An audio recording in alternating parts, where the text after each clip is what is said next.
TV पर लगातार बारिश और बाढ़ की खबरें दिखाई जा रही थी। मोहन भी मजदूरी का काम करने शहर गया हुआ था। मोहन शहर के पास बनी एक निचली बस्ती में रहता था। जब उसने लौटते हुए एक दुकान पर चल रही खबर सुनी तो वो घबरा गया। आज की बड़ी खबर, कई निचले इलाकों में बने घरों में पानी घुस गया है। आलम ये है कि कच्ची बस्तियों में रहने वाले सैकड़ों गरीब परिवारों का सारा सामान बह गया है। यहाँ तक कि लोगों के पास आटा, नमक और खाने का राशन भी नहीं बचा। कई लोगों को अपने रिश्तेदारों के घर जाकर रात गुजारनी पड़ रही है। जल्दी से जल्दी सब लोग निचली बस्तियों को खाली कर रहे हैं। भैया, ये खबर कितनी देर पहले की है? ये तो सुबह ही आ रही थी। क्या हुआ, कोई परेशानी है क्या? हाँ भैया, मेरा घर भी निचली बस्ती में है, इसलिए चिंता में हूँ। अच्छा, चलता हूँ, राम राम। पता नहीं घर का क्या हाल होगा। कब से सोच रहा था छत ठीक करवा लूं, पर क्या करूं, बारिशों में कोई मजदूरी का काम ही नहीं देता। थोड़ा सामान खरीद कर घर ले जाता हूँ। पता नहीं ज्यादा बारिश बढ़ गई तो कुछ खाने पीने को भी मिले या नहीं।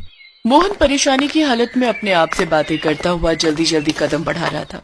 बारिश की वजह से शहर की सड़कों पर भी पानी भर गया था। मोहन के पास 100-200 रुपए थे, जिनका वो खाने पीने का सामान खरीद कर घर पहुंचता है। उसकी पत्नी और बच्चे घर में घुसे पानी को बाहर फेंक रहे थे। सावित्री, रुको, मैं तुम्हारी मदद करता हूँ। लाओ, बाल्टी मुझे दो। कितनी देर से बारिश आ रही है, रुकने का नाम ही नहीं ले रही। बारिश रुक जाए तो थोड़ा पानी घरों से नीचे उतर जाएगा। चिंता मत करो सावित्री, अब तो रात का समय है। हम कल सुबह ही शहर चले जाएंगे। यहाँ रहना अब खतरे से खाली नहीं। पूजा, बिट्टू, ये लो बच्चों, ये खाने का सामान लाया था, इसे वहाँ सूखी जगह पर रख दो। मोहन और सावित्री काफी देर तक घर से पानी निकालने का प्रयास करते हैं। कुछ देर बाद बारिश रुक जाती है। माँ बापू, बारिश रुक गई। अगर रुकी रहे तो कोई परेशानी नहीं होगी, फिर से शुरू हो गई तो हमें ये जगह खाली करके जाना ही होगा। ये लो, थोड़ा सा खा लो। जब से आए हो तब से तुमने कुछ भी नहीं खाया। अरे मोहन, अरे सामान बांध ले, पता नहीं कब हमें यहाँ से जाना पड़े। सब लोग बस्ती के बाहर बने बड़े पुल पर जा रहे हैं। हाँ, बांध रहा हूँ, बस थोड़ा कुछ खा लूं। सुबह से कुछ भी नहीं खाया है। सुबह तक देखते हैं क्या होगा। अगर जरूरत पड़ी तो सामान बांध ही लेते हैं, जल्दी जल्दी निकल जाएंगे। सावित्री सारा सामान बांध लेती है और सुबह होने का इंतजार करते हैं। मोहन थका हुआ था, इसलिए उसे लेटते ही गहरी नींद आ गई। बच्चे भी वहीं सो गए। सुबह सावित्री की आंख खुली तो उसने देखा कि उनकी खटिया के आसपास ढेरों पानी भरा हुआ है और लोग भागा दौड़ी मचा रहे हैं। अरे मोहन भैया, जल्दी चलो। अरे निचले इलाके में बारिश के कारण बाढ़ आ गई है, हमें जल्दी ही पुल पर पहुंचना होगा। सावित्री, जल्दी बच्चों को उठा, वरना बहुत देर हो जाएगी। बाढ़ का पानी बढ़ता ही जा रहा है और बारिश भी तेज हो गई है। पूजा, बिट्टू, उठो बच्चों, हमें यहाँ से जाना होगा। सावित्री, सारा सामान बाढ़ के पानी में भीग चुका है। अब कुछ भी ले जाना खतरे से खाली नहीं। बस किसी तरह अपनी जान बचा लेते हैं। चल, तू पूजा का हाथ पकड़, मैं बिट्टू का हाथ पकड़ता हूँ। अभी मोहन बिट्टू का हाथ पकड़ने आगे ही बढ़ा, तभी मकान की छत टूटकर नीचे गिर गई और छत का एक टुकड़ा बिट्टू के सिर में जा लगा। बिट्टू के सिर से खून बहने लगा। बिट्टू बेहोश हो गया। बिट्टू, मेरे बच्चे, सुनो जी, कुछ करो। बिट्टू के सिर से खून बह रहा है, ये आंखें भी नहीं खोल रहा। घबरा मत सावित्री, बिट्टू को कुछ नहीं होगा, मैं कुछ करता हूँ। बारिश में बाढ़ के गहरे पानी में मोहन इधर उधर सबसे मदद मांगने लगता है। ओ भैया, तुम उसौर जा रहे हो तो किसी डॉक्टर को भेज देना। भैया, तुम्हारी बड़ी मेहरबानी होगी। अरे भाई, इतनी बारिश में इस बाढ़ के पानी में कोई डॉक्टर नहीं मिलेगा। सब शहर में रहते हैं, यहाँ निचले इलाके में कोई डॉक्टर नहीं आएगा। भैया, यहाँ डॉक्टर मिलना बहुत मुश्किल है। एक काम करो, तुम पुल तक पहुँच जाओ, हो सकता है वहाँ कोई सुरक्षा कर्मी मिल जाए। हाँ, ये ठीक रहेगा, मैं अभी जाता हूँ। हे भगवान, मेरा बच्चा, उसकी रक्षा करना प्रभु। बाढ़ के पानी में तैरता हुआ मोहन पुल तक पहुँचने की कोशिश कर रहा था। उधर सावित्री का रो रो कर बुरा हाल था। बिट्टू की तबीयत बिगड़ती जा रही थी। घर में पानी भरा हुआ था और खून से लथपथ बिट्टू बेहोश पड़ा था। कहाँ रह गए जी, जल्दी आओ, हमारे बिट्टू की तबीयत बिगड़ती जा रही है। मेरे बच्चे, आंखें खोल, इसका तो बदन बुखार से तप रहा है। हे ईश्वर, अब तो आप ही का सहारा है, इन्हें जल्दी से भेज दो। मोहन किसी तरह पुल तक पहुँचता है, पर वहाँ भी भगदड़ मची हुई थी। भैया, यहाँ पर कोई डॉक्टर मिलेगा कहीं? तुमने कोई आसपास डॉक्टर देखा है?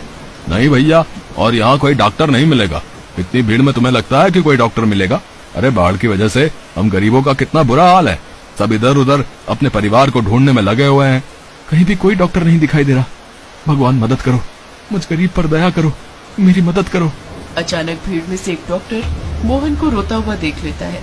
अनुराधा, तुम बच्चों के साथ रहो, मुझे उस मजबूर पिता के साथ जाना होगा। लगता है उसका बच्चा बीमार है।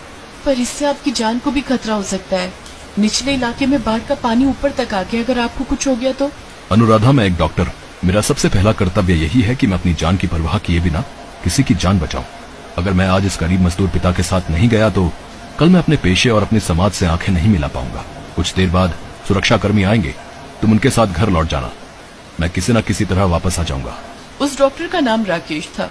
वो दूसरे शहर से वापसी आ रहा था। अचानक उसकी गाड़ी पुल पर भीड़ में फंस गई।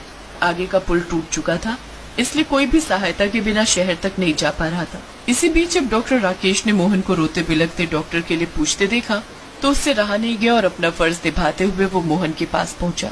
सुनो, मैं डॉक्टर हूँ, तुम्हारा बेटा कहाँ है? मुझे जल्दी से ले चलो। आप डॉक्टर हो? हे भगवान, आपका लाख लाख शुक्र है। आप मेरे साथ कैसे जाओगे डॉक्टर साहब? आगे पानी भरा हुआ है, मेरा घर निचले इलाके में है। चिंता मत करो, मुझे तैरना आता है, मैं तैर कर तुम्हारे साथ चलता हूँ। आपकी बहुत बहुत मेहरबानी डॉक्टर साहब। इस मुसीबत की घड़ी में आप मेरे लिए अपनी जान खतरे में डाल रहे हो। भगवान आपका भला करे डॉक्टर साहब। वो उस तरफ मेरा घर है, आइए डॉक्टर साहब, वहाँ उस तरफ। डॉक्टर राकेश को तैरना आता था। बड़ी मुश्किल के साथ वो मोहन के साथ उसके घर तक पहुँचते हैं। बिट्टू की हालत बहुत नाजुक थी। डॉक्टर राकेश ने जल्दी जल्दी बिट्टू का इलाज करना शुरू किया। आसपास घर में पानी भरा हुआ था, हर तरफ परेशानी ही परेशानी। फिर भी डॉक्टर राकेश ने हिम्मत नहीं हारी। अपना फर्ज निभाते हुए डॉक्टर राकेश ने बिट्टू का पूरी तरह इलाज किया। कुछ समय पश्चात बिट्टू को होश आ गया। बारिश अब तक थम चुकी थी। पानी धीरे धीरे घरों से उतरने लगा, पर घरों की हालत बहुत खराब थी। सब सामान बह चुका था। लोग इधर उधर भूखे प्यासे घूम रहे थे। घबराने की कोई बात नहीं है मोहन, मैंने सुरक्षा कर्मियों को फोन मिला दिया है, वो कुछ देर में यहाँ आ जाएंगे। उनकी तरफ से सभी निचले इलाकों के लोगों को पूरी मदद मिल जाएगी। अच्छा, अब मैं चलता हूँ, बिट्टू को समय पर दबा। जैसे डॉक्टर राकेश जाने लगता है, मोहन उनके पैरों में गिर जाता है। डॉक्टर साहब, विपदा की इस घड़ी में कोई भी इतनी सहायता नहीं करता जितनी आपने मेरी की है। मेरे घर के चिराग को बुझने से बचा लिया। मोहन, मैं तो बस अपना कर्म कर रहा था, और कर्म करने की प्रेरणा मुझे ईश्वर देते हैं। उस समय तुम्हें मेरी जरूरत थी, इसलिए मैंने अपना कर्तव्य निभाया, और अब घबराने की कोई जरूरत नहीं है। बिट्टू बिल्कुल ठीक है, अपना और अपने परिवार का ख्याल रखो। डॉक्टर राकेश ने विपदा के समय मोहन की मदद करके एक महान नागरिक होने का परिचय दिया। बारिश और बाढ़ ये तो प्राकृतिक विपदा है जिनको रोका नहीं जा सकता, पर विपदा के समय हम किसी मजबूर की सहायता करें तो उससे बड़ा काम कोई नहीं। कुछ समय बाद सुरक्षा कर्मी निचले इलाकों में पहुंच जाते हैं और वहां से सब गरीब परिवारों को निकाल लिया जाता है, जिनमें मोहन और उसका परिवार भी था। सरकार की तरफ से सबको जरूरत के सामान और रहने की जगह उपलब्ध कराई जाती है। बारिश के कहर से गरीब परिवारों का बहुत नुकसान हो गया था। कुछ समय बाद जब मौसम बदलता है तो फिर से जिंदगी की गाड़ी पटरी पर आती है।